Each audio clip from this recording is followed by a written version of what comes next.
Hi and welcome to Digital Tutorials. In this video I'm going to show you how to blend two images together or to just fade out an image. So open up Photoshop, open a document, and import the image you would like to have fade out. Now fading out an image and blending two images together is pretty much the same thing, and I'll show you what I mean.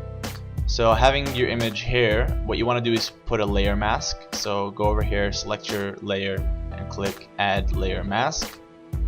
And with your layer mask selected, go to the gradient tool over here. Make sure that gradient tool is selected. Check that it's the black and white. This should be default, but it should be a black and white gradient, and it should be linear gradient with 100% opacity.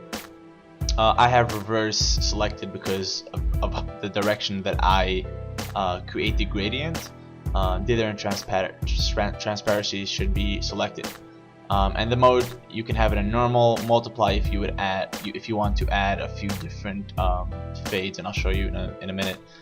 With normal selected, you select anywhere within the image. If you select anywhere outside the image and fade, you'll see that you can still see a solid line, and that's not what you want. You want to have it faded. So anywhere within the image, start and fade. Now if you'd like to have it fade in different directions, just go towards the direction you would like to have it faded. So if you want it on an angle like this, just go like that and you'll see it'll fade on that angle.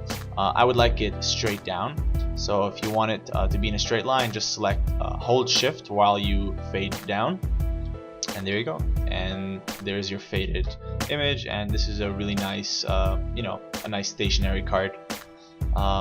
Now if you want to have a different image blended with it, you can keep this effect. It's the same instructions.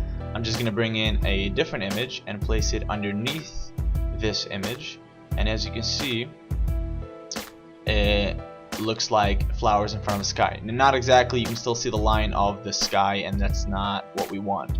So what we're gonna do is we're just gonna re-fade the image. So with the layer mask selected of the flowers, we're gonna go ahead again we're gonna hit G. G is the shortcut for the gradient tool. You can watch my video on shortcuts in Photoshop, keyboard shortcuts. It'll help you move much quicker. And we're just gonna, with normal selected, we're gonna do the fade one more time, again a little closer, and that way we don't see the line. If we went too far, you'd see the line. It'll fade it too far into the image. But with this, it's pretty beautiful. Now if you want to add another fade above that, let's say you have a third image you would like to fade with it, then just hit multiply, and then you can just continue fading in whichever direction you so please. And something like this, if I just expand the sky, you can have a nice little thing like this. Alright, I hope this was helpful, and I hope you create something beautiful with it. Enjoy.